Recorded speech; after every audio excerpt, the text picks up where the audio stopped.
Greetings, dear beautiful spirit soul that you are. I'm all bundled up here. Feels good. I love wool. It's just so cool. It's from the sheep, and you shear the sheep, so they are fine. And then you have wool. You get a wool sweater or something. It's really nice. Keeps you really nice and cozy. Now, my topic is transcending moodiness. Moodiness.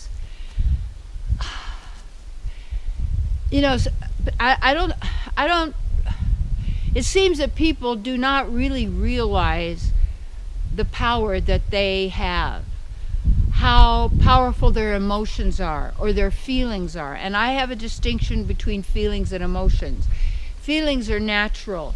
That's love and compassion, generosity, true divine caring and who we are and all of that. And emotions are when we're reacting to the outer, to the effects in some way. So that we're reacting in the duality, is this good for me or bad for me? How is this going to affect my future happiness? Is this a threat to my future happiness, or is it a bonus to my future happiness? So the mind, that's why you can't trust the mind, because it's always got a pro and a con. It's always adding pluses and minuses. It's using numbers. It's multiplying. It's always into more. This is the system that just keeps everybody running like a rabbit after a carrot or something, or a dog after a rabbit, or whatever this may be. That it just keeps going and going and going. And it never really gets fulfilled, because there is no fulfillment there. The fulfillment is the person doing the running, and they're running so fast and so far from who they are, they go deeper further and further into ignorance and self-abuse and the abuse of others, you see. So that is a symptom of the disease of this mind virus that is thwarts our divine energy with some kind of a thing. Maybe you might call it a reptilian brain or so. I don't know, it's some name, but I would say it has an effect that creates a perverted reality. And so how we get back to our true reality then is to be able to transcend moodiness. And that means to transcend the moodiness of others, and to not be a moody person ourselves, because of how powerful our emotions are and how they affect others, and how magnificent our feelings are when we're being who we truly are, because we're not harming anyone, nor are we a threat to anyone, because we are here celebrating the greatness of the divine that we are all part of now, you see. And in that great grand celebration is where we really live. This is our home, and we are there now. And the more we're in nature, and the more we're right now in being who we are and in the presence, you see, then we're not a moody person, because we're very stable in a sense. It's like bliss means your natural state without thinking, and that's just a state there. Now there are many different experiences in the feeling level, even in experiences of love. You have many different qualities. But emotions are always, in a sense, thought-driven, because people are reacting to the thoughts that they have accepted as real and true, that are manifesting in their reality. And by calling those real and true, then acting and reacting from that. So then taking one's divine, powerful energy, who we are, and the oxygen, and moving the oxygen to operate the mind. That's why people get tired then of thinking. And so they operate then the mind, and they rob themselves of the oxygen that wants to go in to feed them, to feed their soul, to then allow them to stay centered in their own power and use their power.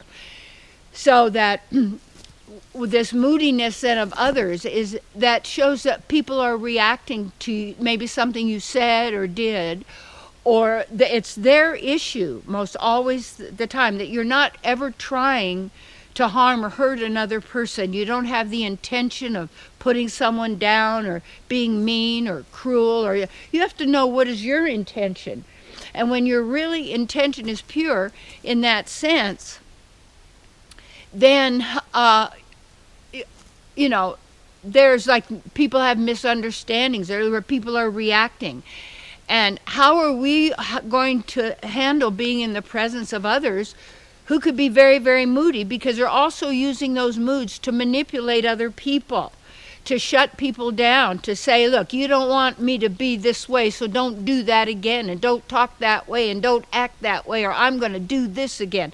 And it's like these emotions are so, so powerful.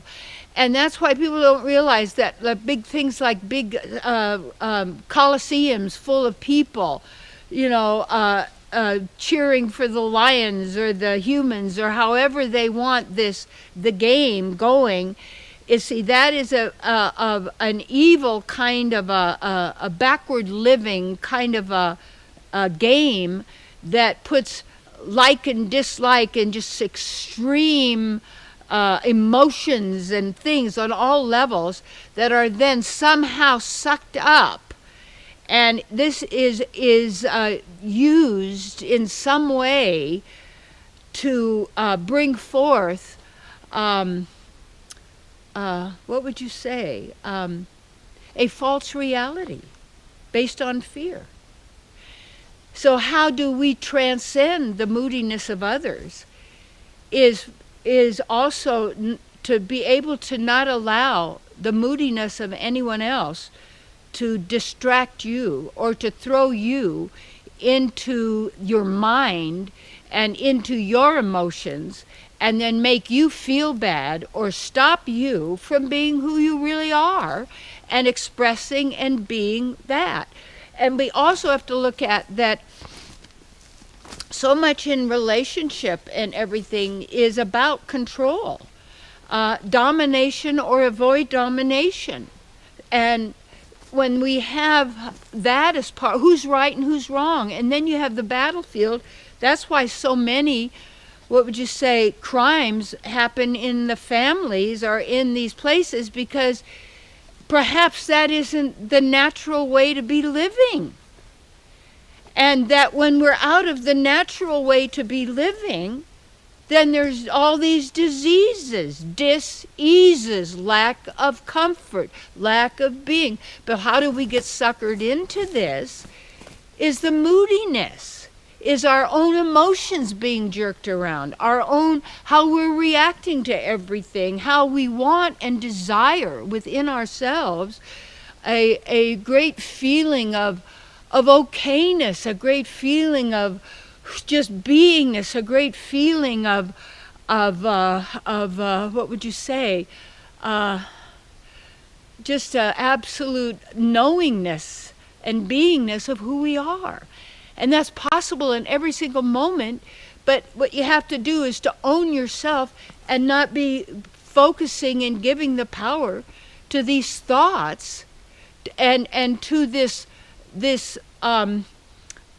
the place of using our own emotions to control other people, our own moods to control them, or to be controlled by the moods of anyone or anything else.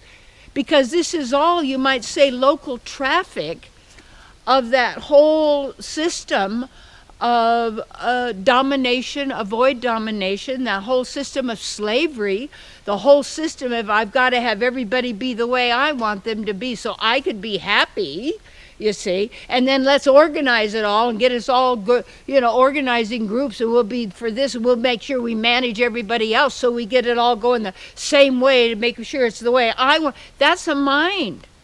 That's not you. You don't need any of that. And it has to be on a one individual basis, each of us. There's nothing you could buy. It's who you are. But the investment you make in yourself to give you the opportunities to do this, you see, to get into nature, to be there and to learn how to stay in that state, not forced, but you don't need to be reacting to everything going on. This is the past. And other people, if they've got their stuff going on, don't let them contaminate you. Don't try and contaminate them, you see. And then return to yourself as fast as possible. If you fall off the cliff, crawl back up again, dust yourself off, you see, and let it go, and immediately get back to the now, right now. See, all is well. Now, and when you're there, you see, now you could be, you can feel, you can sense, you could know, you could be all this stuff. But notice how all these emotions of guilt and fear and pain and suffering and moodiness and energy and the anger and the violence, just like the music, tuning it to 440. I had my piano tuned to 432. I think it's 432, whatever it is, forgot. But the harshness is like a vibration, a frequency, and it's using people's emotions, and they're using their emotions and feelings, and that's reactions of, I don't like that, or I don't know how to deal with that, or blah, blah, blah, and we just react immediately. The key is there's issues and thoughts and patterns going on that are keeping us off center. So the more you can be at peace, be in nature, breathe, and then you start reprogramming, not even reprogramming. Once you understand the programming and you know how to free yourself from it, you're spontaneous in every moment. You don't follow a pattern.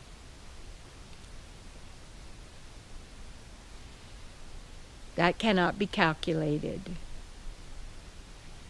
It's not information technology. Yeah. Transcend moodiness. And if you're going to be in a mood, be in the divine mood, you see. Not the moodiness that takes you down, but the moodiness that is the mood of the lovers of the divine. Yeah. We're all lovers already. And you know who you are. Just activate yourself.